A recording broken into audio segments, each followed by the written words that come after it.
So, for today's video, I will be trying to determine what is the best build or archetype to build the NBA championship. And I have certain varieties like the super team, duos, and the big three.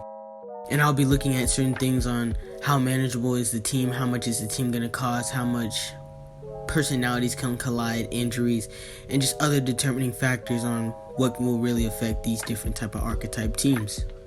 First, let's look at the duos. When you have a duo, it usually is a superstar and an all-star, but in a rare scenario, it could be two superstars. What you have to do when you have duos is you have to build the team around them and put them with complementary players. So, for example, when the Lakers had AD and LeBron, he thrives when he has shooters around him, so they surrounded him with shooters. Or like LeBron's not a great perimeter defender, so you bring in certain pieces like KCP was a great perimeter defender, Alex Caruso was a great perimeter defender. So other things just to aid them and fix their weaknesses.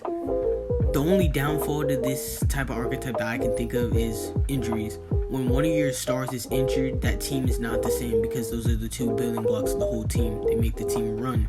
For example, again with the Lakers, when AD went down, he was such a big part of that team they couldn't beat the Phoenix Suns. So when you have an injury, it's just very detrimental to the team. It's the building block of your team.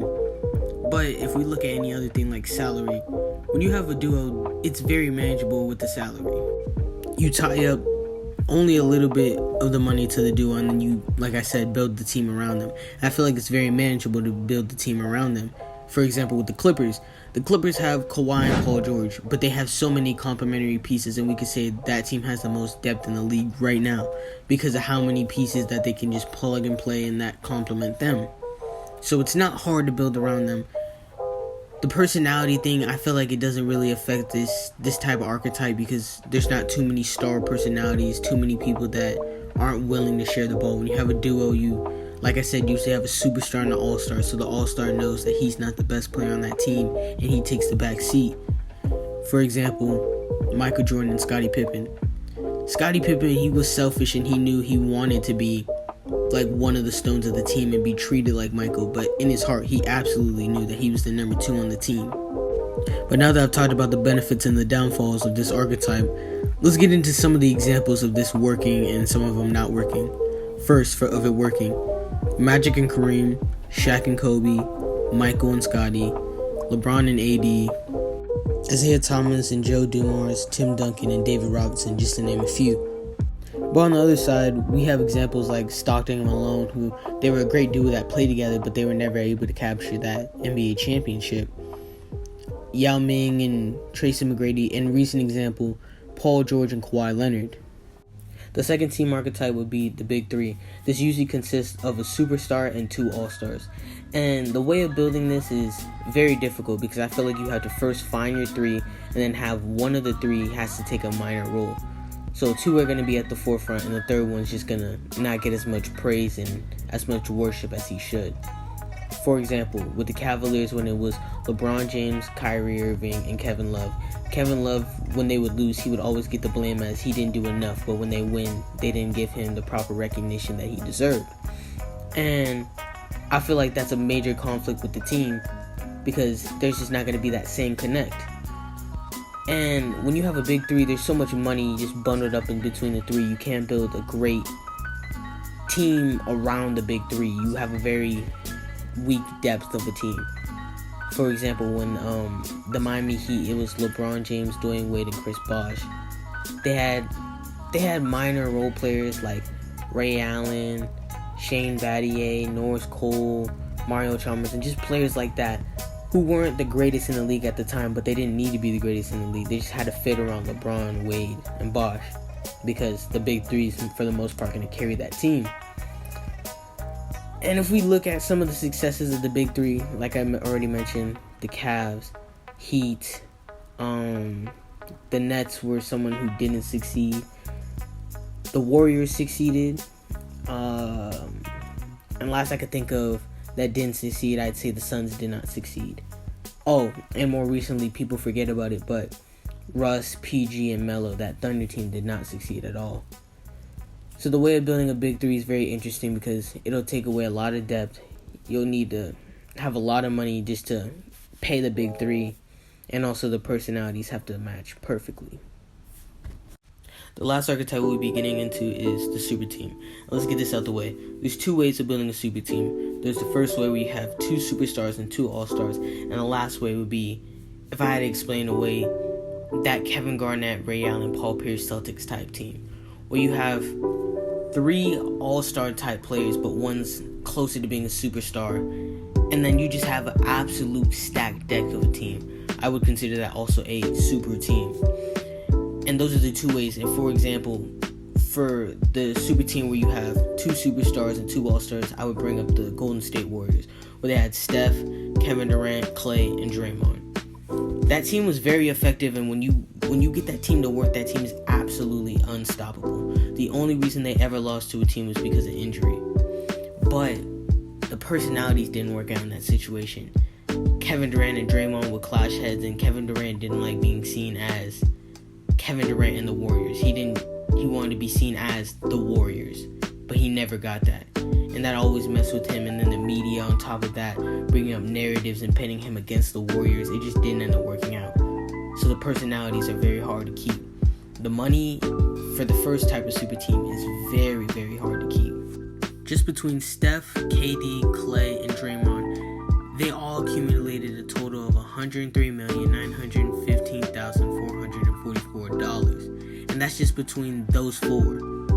Not to mention Iguodala making $16 million per year, which lowers their spacing gap of how much they can offer other players even more. So that's the main problem of this way with building the super team. But in the other way, let's look more at the Celtics. They had certain players like Ray Allen, Kevin Garnett, Sam Cassell, Paul Pierce, Rondo, and they had certain role players that they fit their role pretty great. You know, Kendrick Perkins, great big man for that team. James Posey was alright. But what I'm trying to get at is they had a very complete team. They had someone off the bench like Sam Cassell who could give them great production on the team. Glenn Baby Davidson, he was pretty solid for the team. Kendrick Perkins, as I mentioned before, he was a great starting big man for that team. And they have other players like Ray Allen, who's one of the greatest shooters that we've ever seen, putting up stats of 17, 3, and 3, and he was almost averaging a whole steal. And that's the third option on the team. We still haven't mentioned players like Paul Pierce, who I think was probably the second best player on that team, who's putting up pretty solid stats of 19, 5, and 4 on that team with the whole steal. And he's just one of the greatest scorers we've seen, period. He can get his shot open, and he's just a bucket all around. Now we finally get to talk about Kevin Garnett, who's putting up 18, 9, and 3, a whole steal and a whole block on that team. And he was the superstar of that team. He was a two-way player, and he brought everything together. He was the dog on that team. He was the leader of that team. So we just brought up those 3 players, not to mention players like Rondo, who he was the main facilitator on that team. He was just providing so much offense. He could get to the lane. And Tony Allen, he's one of the greatest defenders that we've seen. He's great on the ball. Kendrick Perkins, who was, I said, solid off the bench. They just had a very complete team, which is why I would classify them as a quote-unquote super team, because it's a filled team. They have the star talent on top of the depth. But in this specific situation, as I mentioned with the big 3, you have to be able to keep all of them happy and all of them satisfied. Ray Allen wasn't very satisfied, and that's why he decided he's going to go to the Miami Heat. And he backstabbed his team, and ever since they've never had that same connect. And Ray Allen went to the Miami Heat, and that Celtics team was never the same because they just lost a 17-point per game scorer. He was the 3rd scorer on that team. They lost their 3rd option. So now it's just Rondo, Pierce, and Garnett, which is great. But I don't think it's enough to really separate them from everybody else. And then Ray Allen, he leaves the team, goes to Miami. Miami wins a ring. So that's another problem, as I mentioned earlier, with the big 3. With this type of super team, you have to keep every single person happy. It's just too much to manage, I think. So with that being said, now I have to come to my final verdict. Which version do I think is the best way to build a team?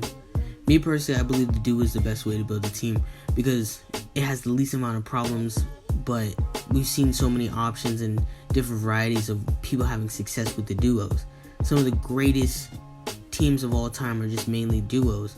We look at Scottie and Michael, LeBron and AD, Shaq and Kobe. These are teams that a lot of people are like, oh, we consider those the greatest teams of all time. And also, it has the least amount of problems. I feel like it's a lot easier to just manage these two people. They don't take up too much cap. And you just have to build a team around them. And once you build a feasible team around them, they're able to take you far. And for the most part, you don't really have to worry about the personalities clashing and colliding when it's a duo. Because even if you're the second option, you're still getting the greatness and the glory that you get. Because in the situation, Scottie Pippen, he's nowhere near the stratosphere of Michael Jordan, but he still gets a lot of recognition and appreciation for what he did on those teams because he was very vital to those teams. But I feel like if there was a legitimate third option on that team before like Dennis Rodman came in, he wouldn't get as much respect as he should. So it wouldn't have worked out in the long run. That's why I think the duo is so perfect. It has the least amount of flaws with the most benefit. But that's just my opinion. Thank y'all for listening, like and subscribe, and I'll see y'all next time.